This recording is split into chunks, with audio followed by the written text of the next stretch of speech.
Hello, everyone, and welcome to the Cinematic Schematic, the official podcast of thecinematropolis.com, your home to thoughtful conversations on film.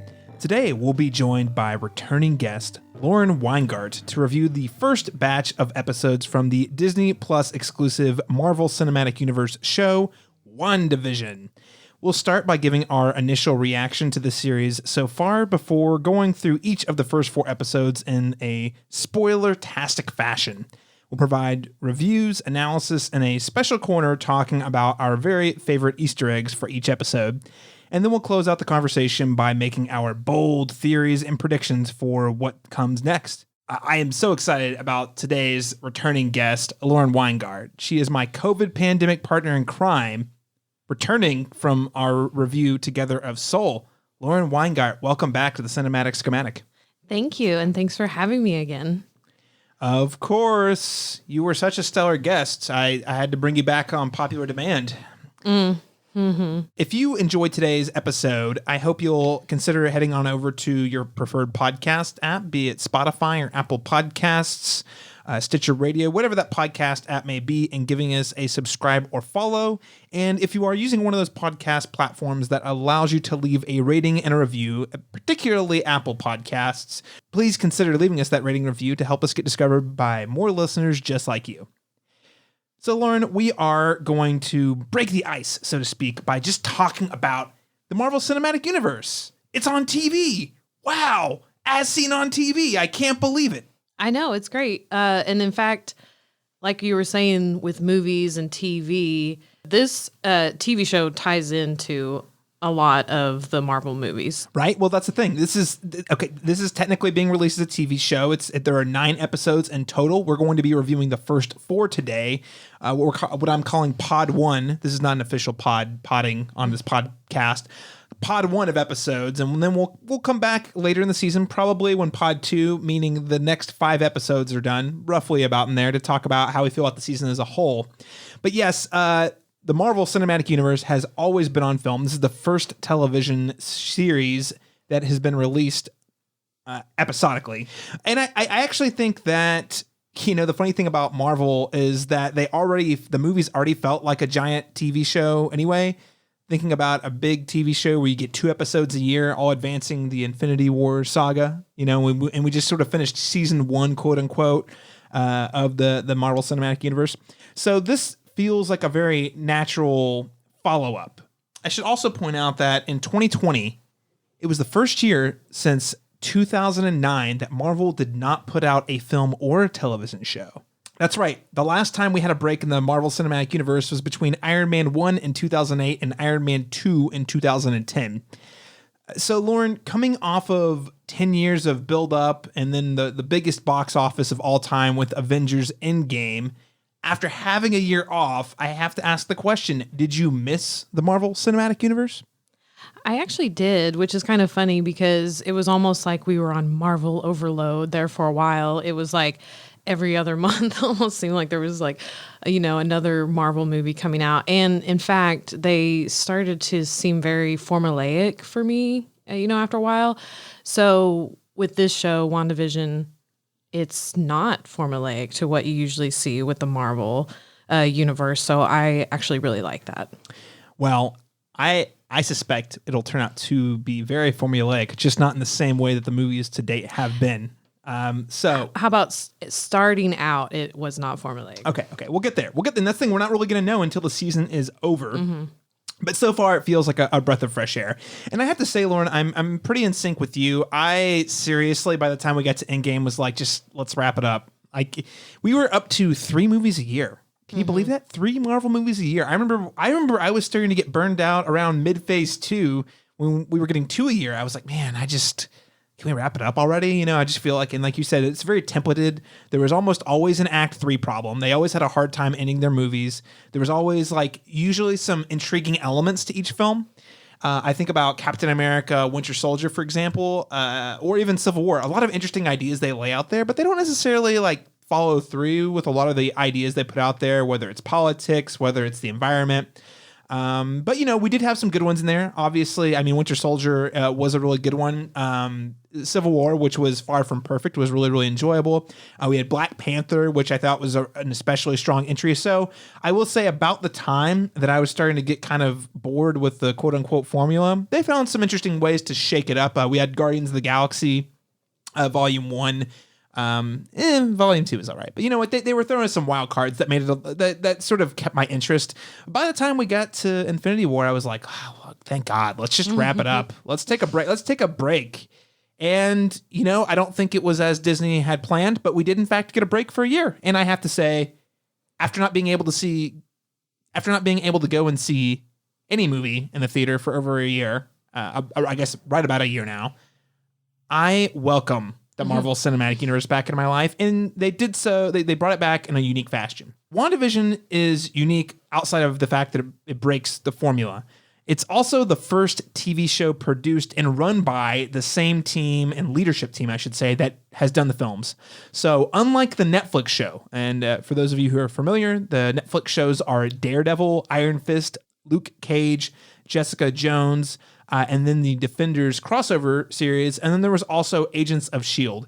Now, I just want to call out that even though those technically were claiming to be part of the cinematic universe, Kevin Feige actually was not hands-on with any of those. In fact, since a recent reorg over at Disney and Marvel, the Netflix series have basically been removed from the canon altogether. Although we'll see if that sticks, but apparently Luke Cage and all those movies are not in the cinematic universe anymore. It's sort of vague. And then also Agents of S.H.I.E.L.D. I've heard gets much better. But I fell off after season 1 because I got bored really fast. So needless to say, I actually think the Marvel Cinematic Universe, the previous Marvel shows, I should say, all kind of meh. Yeah, they remind me of CW, those kind of shows. It definitely, WandaVision is more like the movies, I would think. Yeah, and when it looks like it's budgeted like the movies, like the visual effects actually look mostly on par with what we'd see on the big screen. The production value is high, and there's lots more direct tie-ins to things that we know happen. Like, for example, we'll get into it, but the blip plays a major part in this first pod of episodes, whereas we never saw any real outcomes from the movies impact those other Netflix shows at all. Whereas Agents of S.H.I.E.L.D., they did a little bit here and there. But yeah, no, this is certainly much bigger. Now, Lauren, did you keep up with any of those other shows I just mentioned? There's a bunch of them. So the only one I watched was Jessica Jones. And then I believe Luke Cage was, in that show. And then they had the spinoff. But I only watched that show and I liked it. Yeah, season 1 of Jessica Jones in particular was very, very strong. Did you watch anything past season 1 though? I think I actually just watched season 1. I might have started season 2, but yeah, just I more so am not the one to be drawn to those kind of shows. I think at the time when I started watching, I was like, oh, Marvel, but it's not like the movies. But it was still pretty enjoyable. Yes. Yeah, most definitely. I think that's the story of a lot of folks. I watched season 1, thought it was fun, and started season 2 and didn't finish it. Or, and season 2 came out and never got around to it. I would say I'm pretty in line with you there as well. I watched season 1 of all those except for Iron Fist because I heard it was very bad. And I also did not watch the Defenders crossover. So I watched season 1 and 2 of Daredevil and season 1 of Jessica Jones and Luke Cage. Did not watch any of the follow-up seasons to those others. See, I like the idea of the Defenders. Like if you did, we're invested in all of them, and then it's like, oh, they're all coming together. Yeah. Here's where it bit people in the butt. They actually thought the Defenders was going to tie into the Marvel Cinematic Universe, and JK, no, not anymore. And maybe Kevin Feige will find a way to work it in there. I know there's been some rumors that Charlie Cox, who played Daredevil, might show up in the next Spider-Man movie. A lot of rumors out there, but so far none of it's technically canon. So WandaVision, however, is very much canon and very much feels like the next chapter, the beginning of the next chapter of the Marvel Cinematic Universe. And by the way, ladies and gentlemen, the next chapter of the Marvel Cinematic Universe Yes, there's still going to be films. We're not really sure when we're going to start getting them. Hopefully we'll get Black Widow, which has been delayed several times. I believe as of this recording is still scheduled for the spring of this year, though I'm expecting it to get kicked to the fall of this year. But we will still get movies. But for those of you who have been keeping up with the world of the Marvel Cinematic Universe and the news, you might have heard at the December investor briefing. By the way, yes, we get all of our news now. We live in a world where all of our major pop culture news comes from an investor briefing. If you tuned in, they announced a massive upcoming slate of programs and TV shows across Star Wars as well, but Marvel in particular. We got trailers for The Falcon and the Winter Soldier, a spinoff starring those two characters coming March 19th. There's the long discussed Loki TV series, which is coming in May. There is the What If that's coming in summer of 2021. What If is where they sort of go back and reanimate parts of the series and say, what if it was a little different? Also coming on the slate, all of these were referenced in that investor briefing, is Hawkeye in 2022, Ms. Marvel in late 2021, Moon Knight starring Oscar Isaac coming soon, Secret Invasion coming soon, and that's just a few of the upcoming Marvel projects. So, ladies and gentlemen, you thought we were on Marvel overload before when we were getting 3 movies a year. Imagine 3 movies a year and 5 series a year. So, Lauren, I have to ask you, does this next wave of Marvel projects excite you? I think it kind of excites me. Like we said before, now that we've had this, break that wasn't intended, it's kind of like, oh, I could really use some new content. So like, bring it on. And when I'm thinking of Endgame, I'm thinking of the end of it, and it really set up for, the Falcon, when Captain America gives him the shield. So totally saw that coming. And with the Winter Soldier, I'm curious to see how that goes. It's not, necessarily 2 characters that I guess I would. I'm not gonna lie, Lauren. When they announced that, I rolled my eyes a little bit. I was like, I like both. I like Falcon enough as a support character in the Captain America movies. I think Bucky's extremely vanilla. So of all the series they announced, that one's the one that was the least interesting to me. Yeah, I kind of agree on that. But for the others, Loki. Loki. Tom we're getting Tom Hiddleston back, baby. They killed him off. He's back though, and he's back as proto Loki. This is alternate reality. So this is Loki following the original Avengers 2012. So it's like he's still the mischievous evil Loki, not the one that has the redemption arc in Thor: The Dark World and Thor: Ragnarok. Yeah, so this one, yes, I'm definitely excited for. Probably would be the most excited for this one out of all the ones that you mentioned coming up. And I think it was in Endgame where, he takes the Infinity Stone and goes somewhere. And so everyone was thinking, well, that maybe this means we're going to get, that story of like, where did he go? And it's not going to be the end of Loki, which I think all fans want. So, yes, most definitely. So many different upcoming projects to look forward to. I have to say the one I'm most excited about, is Loki. I also really like the idea of What If, because I just think alternate reality stories are lots of fun. Yeah, I think that one will be pretty fun. And we'll get into it here in a little bit, but I suspect that What If is tipping the hand to the fact that we are very much entering into the next phase of the Marvel Cinematic Universe, which I believe is going to put a huge emphasis on the multiverse, which we'll talk about more later. But without further ado, we have talked about all the things Marvel coming up. Let's actually talk about WandaVision. Heavenly shades of night are falling. It's twilight time. Out of Wanda and Vision, aren't we a 5-pair? This is our home now. I want us to fit in. Oh, this is gonna be a gas! Where did you 2 move from? How long have you been married, and why don't you have children yet? Our story. I think what my wife means to say is that we moved from... Moved from where? Married when? Damn it, why? Oh, Arthur, stop it. Stop it. Stop it. Stop it. deep in the dark, your kiss will thrill Is this really happening? like days of old, lighting the spark of love that fills me with the rays of love. Am I dead? No. Why would you think that? Because you are. According to IMDb, WandaVision blends the style of classic sitcoms with the MCU, in which Wanda Maximoff and Vision, two superpowered beings living their ideal suburban lives, begin to suspect that everything is not as it seems. So, Lauren, we are going to dive into each episode individually, but first, as a whole, first 4 episodes, what did you think of WandaVision? What did you like? What didn't you like? How'd you feel about it? I really liked it. And I really liked that they, did this whole old episode, the old tropes and everything. It was a little unexpected. They could have just gone the easy route and just done, like I said, a normal formulaic, story of these two.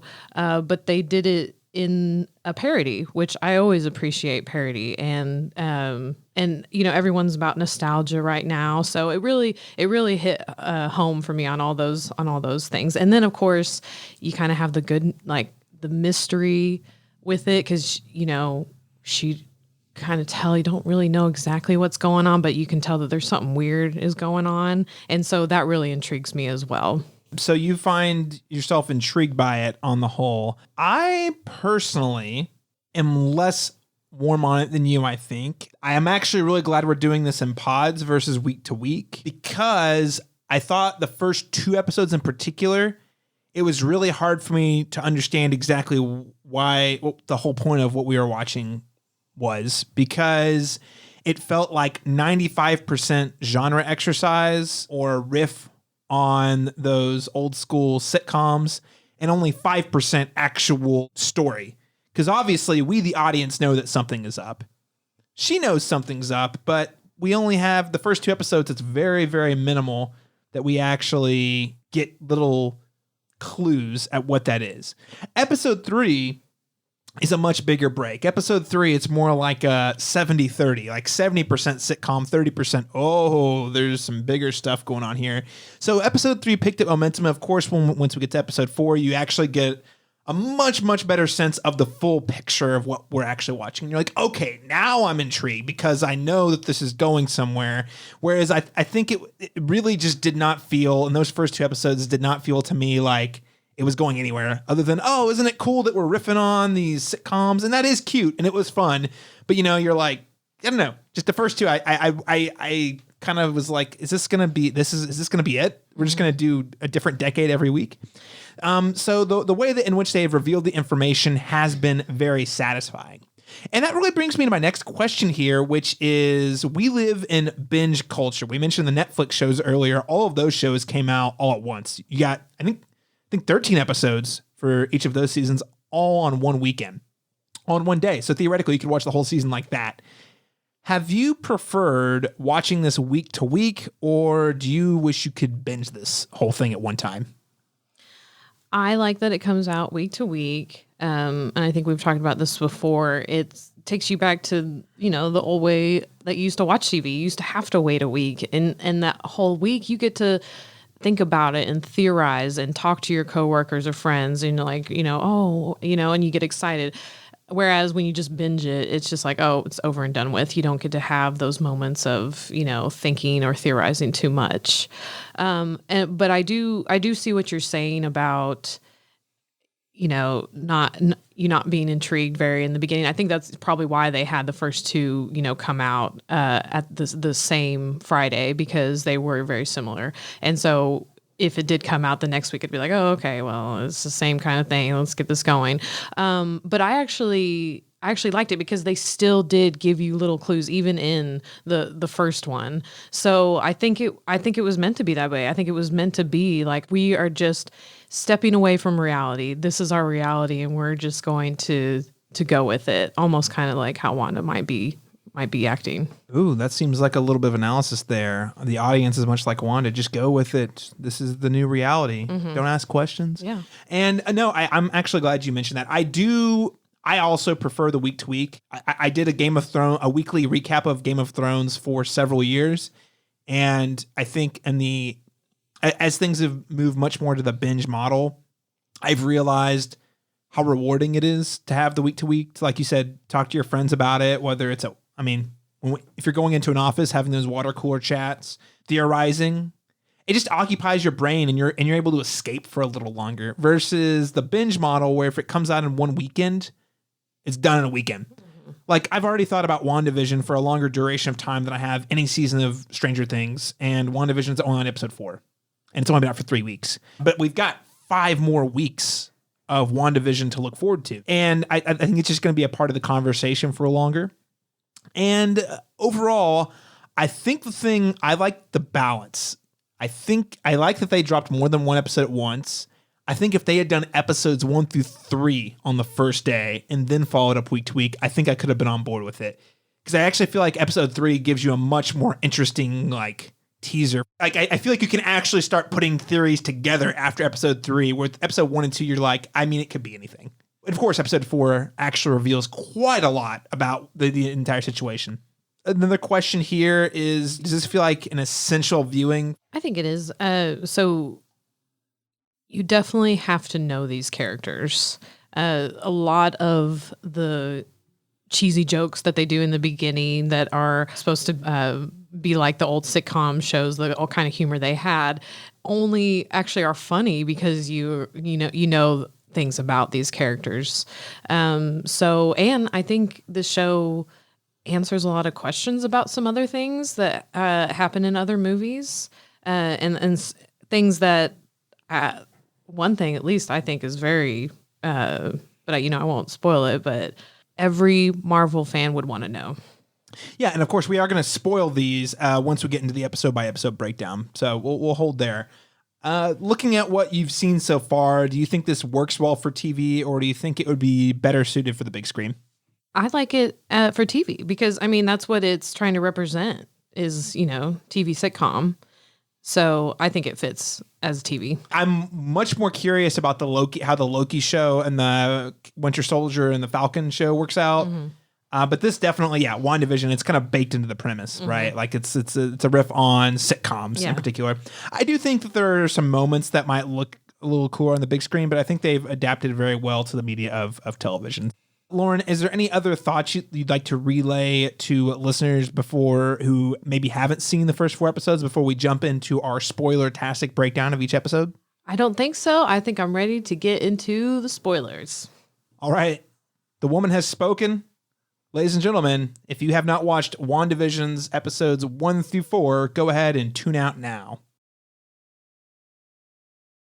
All right, episode 1 is titled Filmed Before a Live Studio Audience. This is the debut of the next chapter of the Marvel Cinematic Universe, No Pressure. Do you think this was a good first episode, Lauren? I think so. It really caught my attention. It had the Dick Van Dyke thing going for it. And in fact, in the opening, it even did he almost trips over the chair like he always does, but he can just go through it because he's Vision.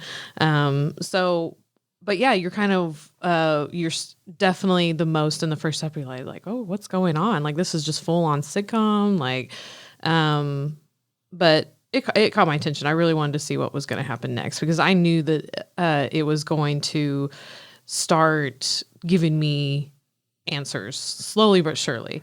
And in fact, one of the things that I thought was just the first thing that kind of gave you a little bit of sneak peek of maybe what's going on is they had a commercial in it. And I thought that was really neat too, that they incorporated a commercial, and this is where we see the first color, which is the red button on the Stark toaster. Always a Stark messing with stuff, man. Always a Stark. I thought this was a fun debut. I felt like when the episode was done, we got the first 2 episodes together, which was nice. But I had the same feeling at the end of both of them, which is, wow, this is a great teaser for what's coming next. But I felt that twice, unfortunately.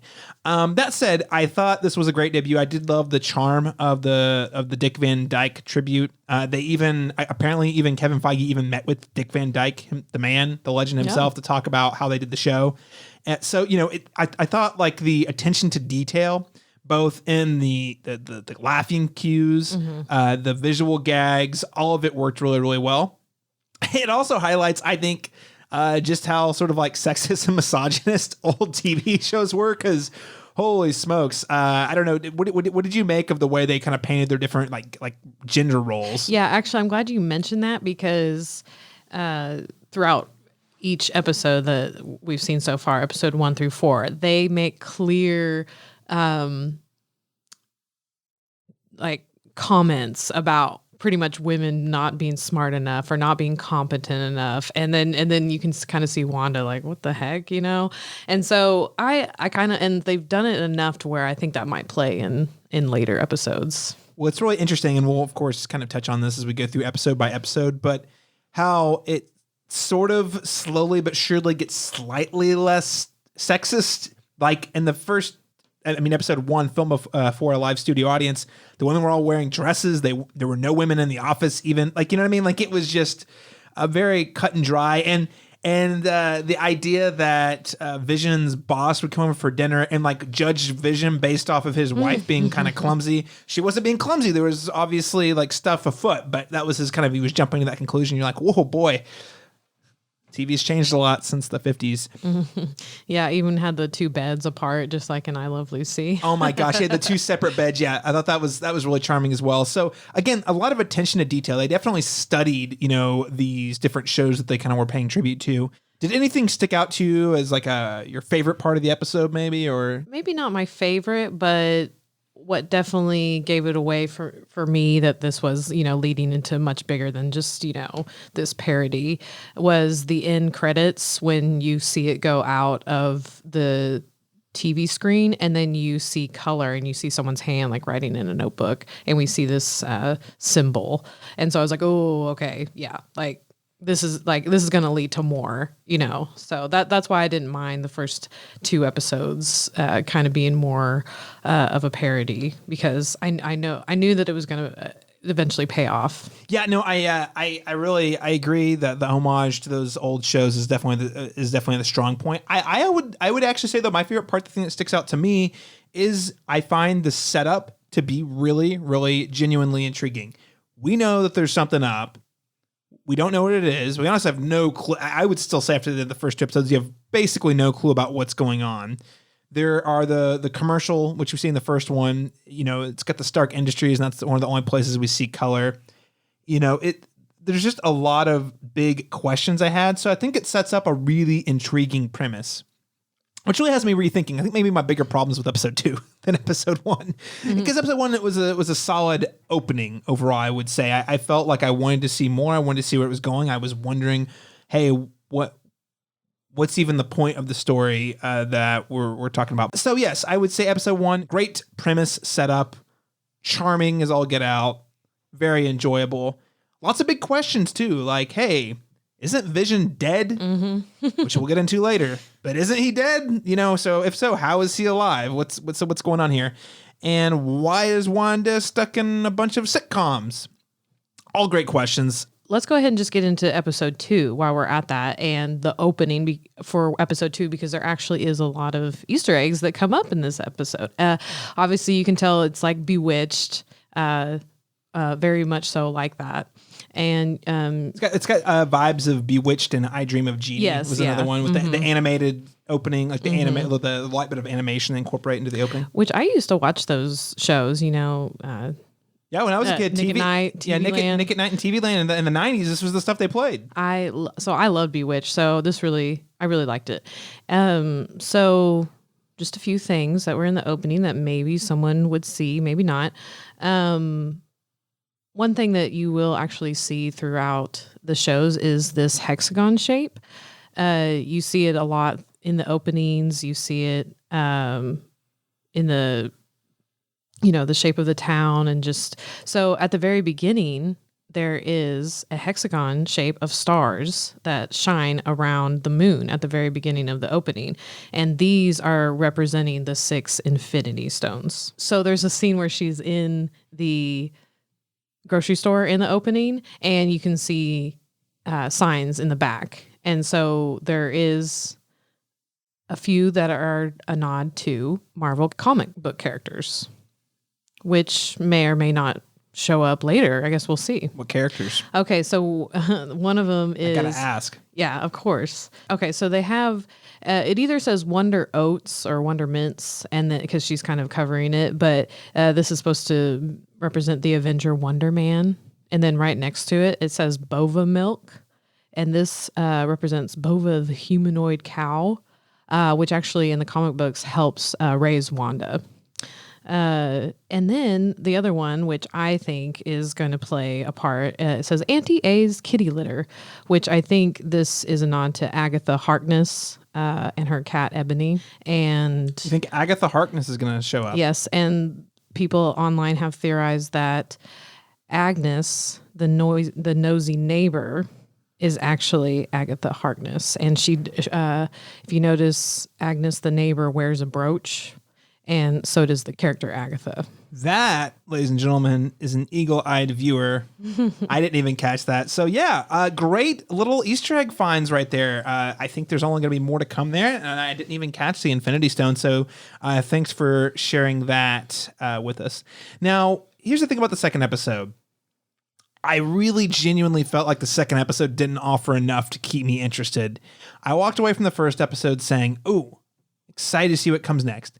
And episode 2 gave us some weird stuff, but it kind of felt like a half an episode because honestly, it's one of those where I'm really invested. The thing I want to be invested in is, ooh, what's really going on here? Mm-hmm. And most of the episode was just dedicated to their whole like magic show deal. And, you know, the magic show thing was really fun. But I just didn't care because I'm like, okay, I know the magic show is fun. Okay, but what's really going on? You know, I wanted to get more than I got in the episode. Now, of course, we did have the moment. I think this is where we see the helicopter in the bush, right? Mm-hmm. The helicopter propeller, which is colored. And then also we have the man who crawls out of the sewer in the second half of the episode, which are the man crawling out of the sewer. Looks like he's wearing like with the bees flying around. Mm-hmm. Genuinely creepy and kind of unsettling, I have to say. Yeah, that was creepy. It reminded me still of like an old show, like an old like thriller show, like Twilight Zone or something, you know. Here's one thing I wanted to note about that. It's really interesting the way that that scene occurs in the house. You see them like having a discussion about the baby, right? Mm-hmm. And then in the house, it still feels very like 1960s sitcom. Mm-hmm. But when they walk out into the driveway, total shift in style. Mm-hmm. Yeah, it feels like the Twilight Zone or even something a little more modern and contemporary. And that's why you see it like rewind and they just sort of like pretend it didn't happen. Mm-hmm. Mentioning the man coming out of the sewer on his coat or suit that he's wearing, you see this sword figure or symbol on that, which is the same symbol that you can see on the helicopter that she finds. So and then it's colored, so that's kind of weird. And I want to point out also that there is the number 57 on the helicopter. And 57. Yes. And this is a reference to Avengers 57 comic book, which is the first appearance of the Vision. Goodness, ladies and gentlemen, Lauren's taking me to school. I don't really have much to say else about episode 2 other than that, hey, women were wearing pants and there were people of color in it. So that's a step past episode 1. Well, one thing, yeah, like you said, like there was like a rewind, you know, in that moment where she saw the guy come out of the sewer and she was kind of like, no, you know. And so I think that this is her just kind of being like, you know, nope, we're going to go back to wonderful life, wonderful sitcom, everything's good. And so that's kind of what I think is going on there. And you kind of start to get the feeling that Wanda maybe is controlling this. That maybe Wanda's powers lend themselves to creating realities, alternate realities, or illusions, creating grand illusions, you could say. Yeah, no, I think that's a good call out. And we certainly get a lot more of that in episode 3. I guess we should call out before we move from episode 2 to episode 3 is that episode 2, Don't Touch That Dial, concludes with the shift to color. So at the very, very end, the color sweeps through the clouds and everything's changed to color. And then all of a sudden, boom, we are now in the 1970s. Mm-hmm. Which takes us right into episode 3, Now in Color. So Now in Color, of course, takes place in the 70s and feels much more reminiscent of something like the Brady Bunch. What was your favorite part of this riff on 70s sitcoms? The dad jokes. There were lots of dad jokes. I have to say, my it was so funny.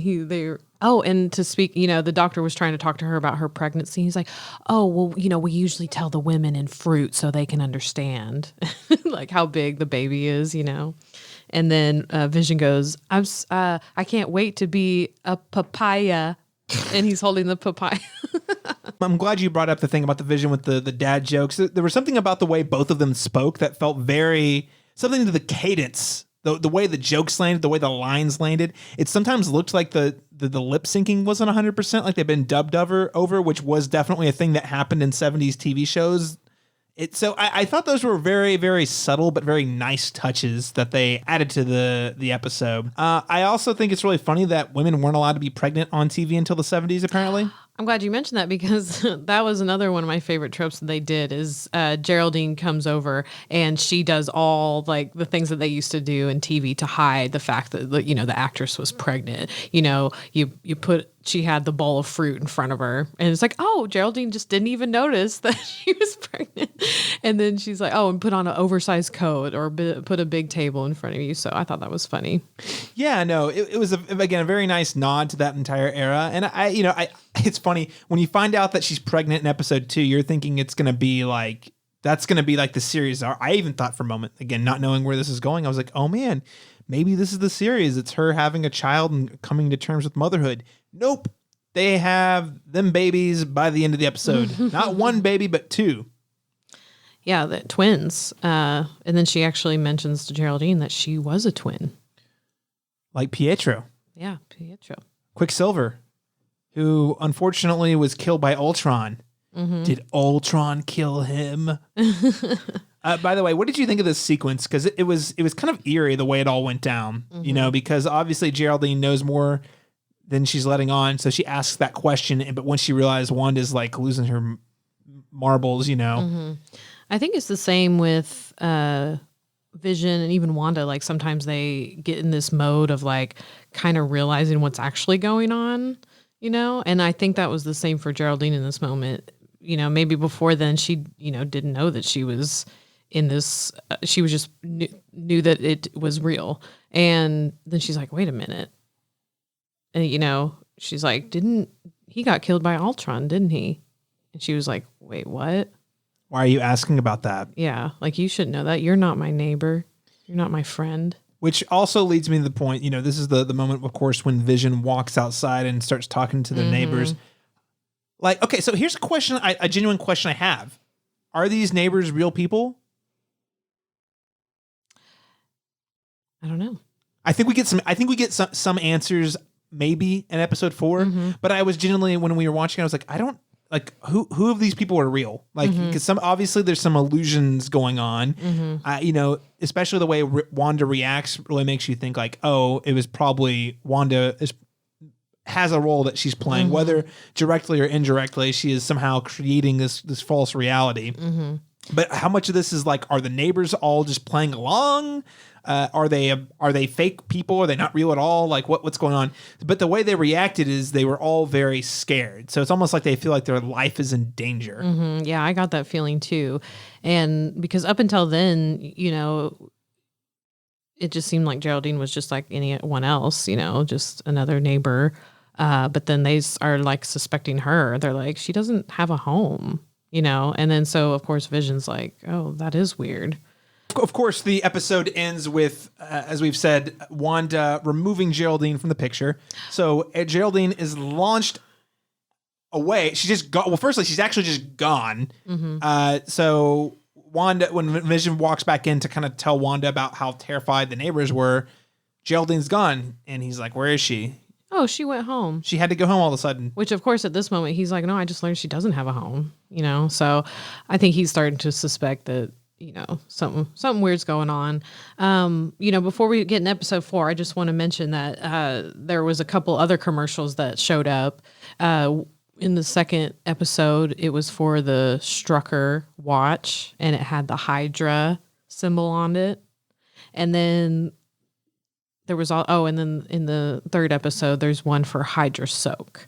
Right. And so, So you see the end of episode 3, you see her launched out and you see all these like helicopters and cars and lights coming over. So you're like, oh, okay, what is this? Like, is this SHIELD? Is this Hydra? Like, what's going on? Yeah, no, a genuine question is like, what exactly is going on? Obviously, she's launched outside of this sort of compound. So it appears to be some sort of bubble. And that takes us right into episode 4, which is We Interrupt This Program, which is a very clever name. I like that name for it, yeah, because it's perfect. Well, they basically cut back, and this is where we finally get to see the forward picture. And I just want to reiterate, the reason I think episode 3 would have been a stronger conclusion to the first, like maybe the premiere, is because I feel like there's actually way more room to speculate. Like when you have some parameters, like some sandbox, but you know the boundaries, you can start, some of the players, you can actually start constructing really interesting theories versus the first 2 episodes. I was like, wow, it feels like anything's possible. Episode 3, seeing that this is contained within I thought it was a compound, but it is, as we find out, a town, and that there are people outside trying to get in is another thing that's noteworthy. So We Interrupt This Program sort of takes us back. Geraldine. First up, we find out that Geraldine is actually Monica Rambeau, played by Teyana Paris. This is a character we've seen before. We probably didn't realize it when she was in 1970s attire in WandaVision, but she actually made an appearance in Captain Marvel. Her mother was best friends with Carol Danvers. So this is a character we are actually somewhat familiar with, and she blipped. She was one of the people who disappeared when the snap happened and then returned. And I thought this was actually a really, really impactful sequence, this return.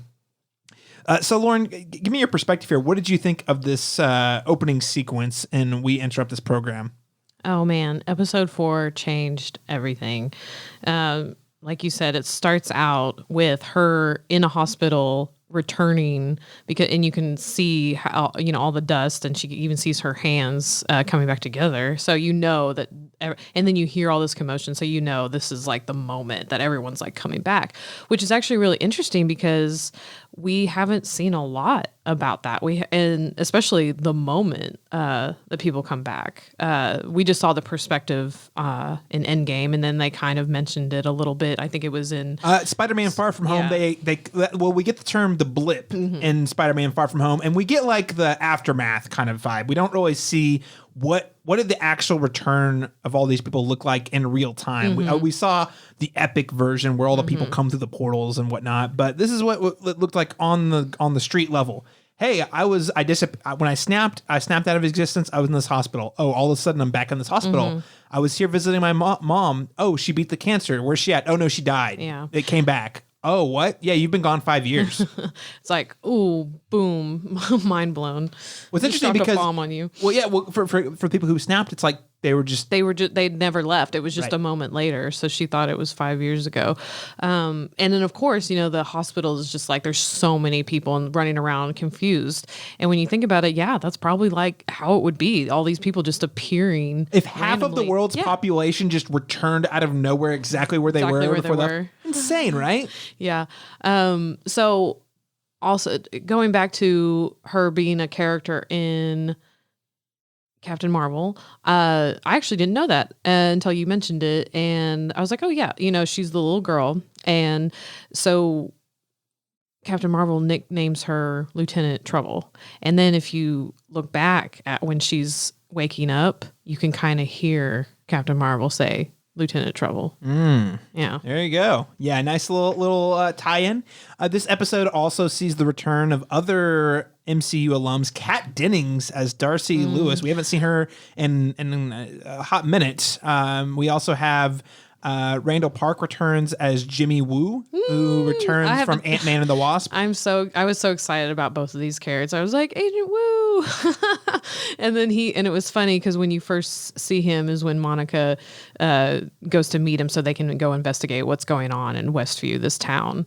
And then he does the little card trick, which was a nod to Ant-Man when he was always trying to do, or Ant-Man and the Wasp when he was trying to do the card tricks and he could never get it right. And it's like, oh, he finally got it right. Yeah, no, most definitely. Within the first 3 weeks of her coming back, she heads back to where she works, and we find find out that it is Sword headquarters. Oh yeah. Which is this in this show is Sentient Weapon Observation Response Division. Yes. So yeah. So Monica goes back to work. Yes. Yeah. She goes back to work for Sword. Yeah. It's probably important for us to acknowledge this other organization. Not Shield, but Sword, which is interesting because that's an attack weapon, not a defense weapon, which is curious.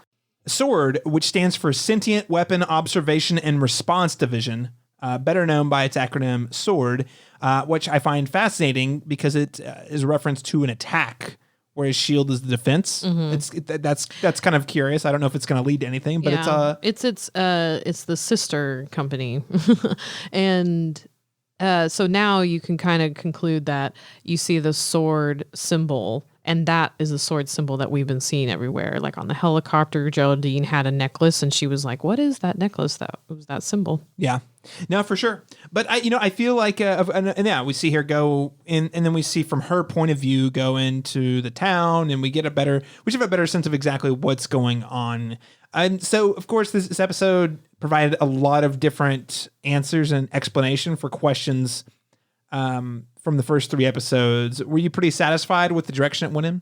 Oh, I was very satisfied and this is what I knew would happen. You know, I knew that there was going to be some sort of payoff, and of course, and it's very meta this episode because it keeps going. It keeps referring back to the first episodes as Agent Wu and Darcy Lewis are finally get the broadcast, and they like see that there's this sitcom going on. They're kind of like, wait a minute, what's going on here? And so that's when they start trying to figure out who all these people are. And then you find out that all these people that are her neighbors are actual people.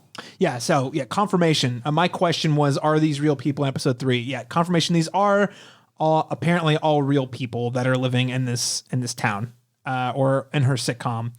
And it just makes me kind of wonder the circumstances in which she created this town.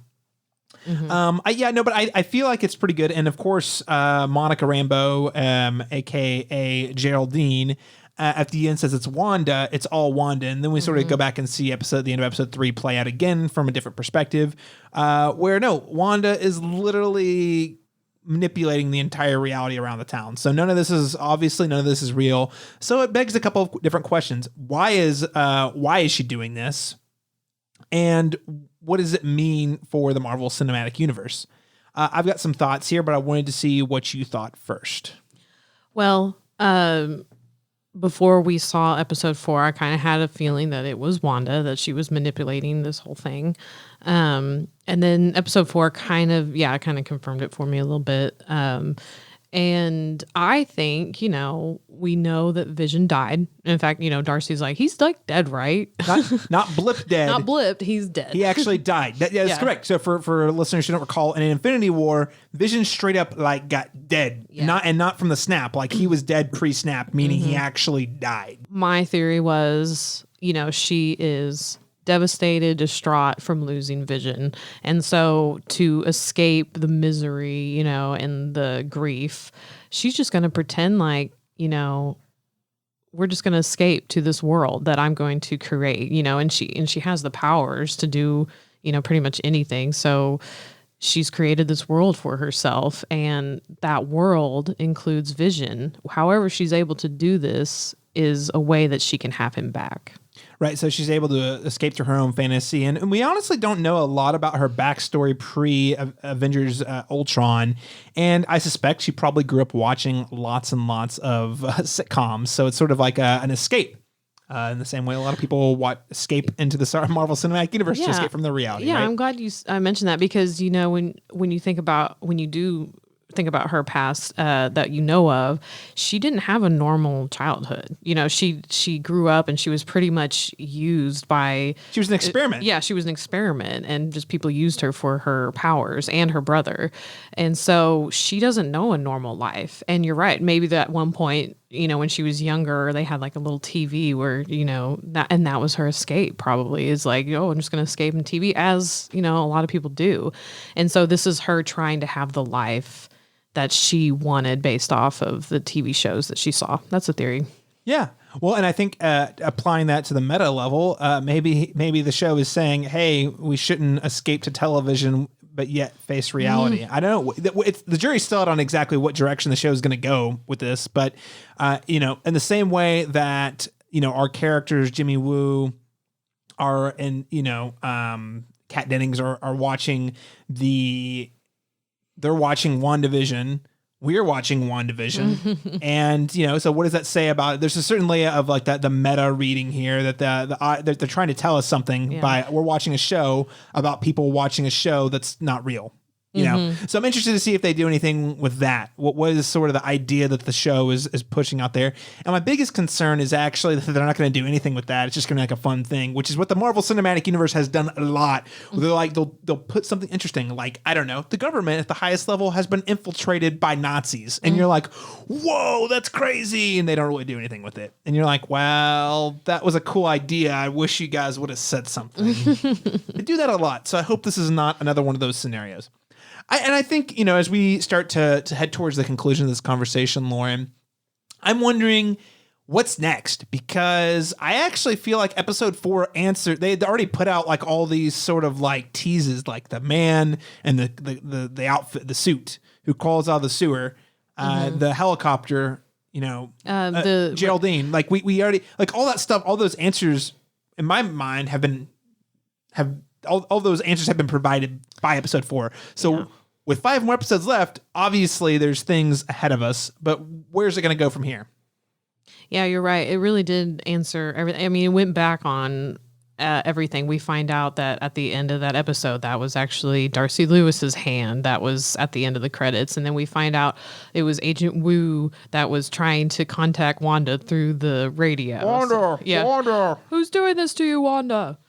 And so that was meta in that sense. And so, but yeah, you're right. I think it went through every single previous 3 episodes and kind of answers. So it is kind of the question, like, what's going to happen next? I think we can tell just from previews that the next episode is probably going to be the 80s. We did the 70s. Now we're going to be in the 80s. Full House. I was thinking, I don't know, like, I guess... Growing Pains. That's a good one. And then I was thinking Saved by the Bell, but I guess that's more 90s. Saved by the Bell is late 80s, early 90s, so I think you could get away with that. I mean, we're definitely going to have some denim jackets. That's all I'm saying. Oh, lots of denim jackets. Though Wanda's going to have bangs and long hair. I'm certain of it. There's no doubt. Yeah, no, I'm really excited, and I'm also interested to see, what genres are they going to tackle moving forward. So obviously, it's all been sitcoms so far, but as we get into the 80s and then the 90s, and then once you get to the early 2000s, it gets like, really where do you interesting. go from there? Are we just doing Friends? Are we going to do a reality TV show? Are we going to do a CSI episode? Oh my God, please. Like just there's a lot of every TV trope. Just do it all. Yeah, there's lots of different things they can do with it. So I think as long and again, I'll go back to what I've been saying this whole time, which is I find all that stuff really charming and fun, but it really needs to serve the greater story.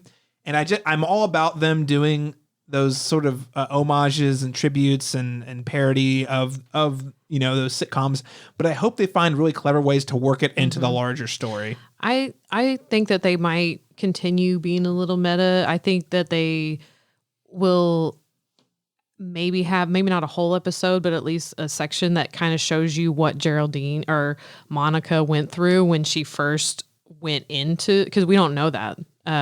You just kind of see her pop up, and maybe we could see like what she was going through during that first day or two that she was in Westview and was like, didn't know what was going on. Yeah, most definitely. And I also wonder, you mentioning the Agatha Harkness thing. I mean, is Wanda being manipulated? Even if she's the one who, and I still think that question still remains unanswered, because maybe obviously Wanda's the one creating it, but is someone manipulating her to do this? I think someone is, like I said, I mentioned we see the commercials that have the Hydra symbol, we even see Stark. So it kind of seems like there's more at play here. And you kind of notice at the end of the episode when she, which is kind of crazy, she shoves Geraldine, like through the walls, and which is kind of crazy. And then you kind of have a moment, because she was kind of like really almost seem really evil in that moment and very dark. But then when she realizes what she did, you can kind of see this look on her face like, oh my gosh, I can't believe I just did that. So it's kind of like maybe thinking like, I feel like someone's kind of manipulating her. Whether it's an experiment, once again, which is what, her life has been, is just one big experiment, or something else. I don't know. Yeah, most definitely. Well, we have a lot of exciting things ahead with WandaVision. And I guess I wonder, where do we see this going in a larger MCU big picture? My master theory here, as I mentioned and alluded to this earlier, that I think the multiverse is going to have a really big role to play. The next Doctor Strange movie is in the multiverse of madness. And also the next Spider-Man is going to have an appearance from Doctor Strange. And according to all set reports, without getting too spoilery for those of you who want to stay spoiler free, it appears there are going to be multiple realities in the Spider-Man movie as well. And I think there's a definite connection between Wanda's ability to manipulate reality and multiple realities. So I wonder if they might be laying some of the track for that here as well. Mm-hmm. I think they are. I think this is definitely helping set up for the multiverse. I think that's going to be a thing. And I think this is going to maybe even something that people maybe didn't watch in the beginning because they're like, I don't really want to watch that. And maybe they come back and watch it because they're like, oh, this actually answers a lot of questions. Maybe even in the future after we've seen more MCU movies having to do with multiverse, probably. Well, I mean, even Loki. That's another multi-reality thing too, because Loki is, I don't know what the actual universe number is by the Marvel Comics, but let's call it the prime Marvel Cinematic Universe. Loki's dead. He died. So we're getting another reality version of Loki. So I do think this is going to be a pretty common theme that we see moving ahead, if not the driving force, because Endgame definitely set up this idea that there are multiple realities to be explored. All right, Lauren, well, we are about out of time. Is there anything else you'd like to add about WandaVision episodes 1 through 4 today? I just had a couple things I wanted to mention, a couple more Easter eggs that I thought were good to note. In episode 2, when they have the Cabinet of Mystery, when he's doing the magic act, on the front is actually the Mind Stone. Which of course is the Mind Stone that is in Vision. That killed him when it was taken from his head. Yeah, when it was taken. The Mind Stone that gave him life, but then in return killed him. And then another thing, which I thought was really cool, and I did not notice this. I looked it up, but I thought it was really cool in the second episode as well when she's trying to set the table, she's moving everything with her mind, and you can see a wine bottle pouring wine into a glass, and the label on the wine actually says Maison du Mépris, which translates to House of Misery. Ooh, okay. Which references the 2005 comic arc House of M, where Scarlet Witch has a mental breakdown and alters the fabric of reality. Kind of sounds like this show. Yes, of course. The House of M, for those of you who've been reading about WandaVision online, House of M has been cited as one of the key inspirations for the series. Very good Easter egg diving there for us, Lauren. Thank you so much for bringing that to listeners' ears. So listeners, keep your eyes open for Easter eggs to see if there are any that you can spot that maybe Lauren didn't catch, and you can email those to us at thecinematropolis@gmail.com. Lauren, it's been such a pleasure talking about WandaVision with you again today. Where can people keep up with you and all of the beautiful work you are doing online with Video Peach? You can follow me on Instagram at Video Peach Productions, and also on Facebook, Video Peach Productions. Wonderful. And of course, you can always find all the things at the Cinematic Schematic over at thecinematropolis.com, or you can subscribe via your preferred podcast app. The biggest way you can support the show is by heading on over to Apple Podcasts and giving us a rating and a review. We aren't currently making any money off this, so any contribution you can make with your time there would be greatly appreciated. Now, this is only one of what will probably be 2, maybe 3 episodes on WandaVision that we'll have throughout the year. We'll be back with a part 2 discussion of WandaVision later in the season. In the meantime, we are in the midst of rolling out a very special interview series here at the Cinematic Schematic in the Cinematropolis. We just published the first episode of our 3 films that got you through the 2020 pandemic series with Alex Picard Davis, the executive director of Dead Center, earlier this week. And I really hope you'll consider checking this out. In this series, I am speaking with various people working in different aspects of the entertainment industry to hear how the pandemic has impacted their line of work before talking with them about 3 films that helped get them through it all. So if you could, make sure to subscribe and you'll catch each of those episodes when they come out every Monday morning. Thank you so much for joining us, everyone. We'll catch you again next time.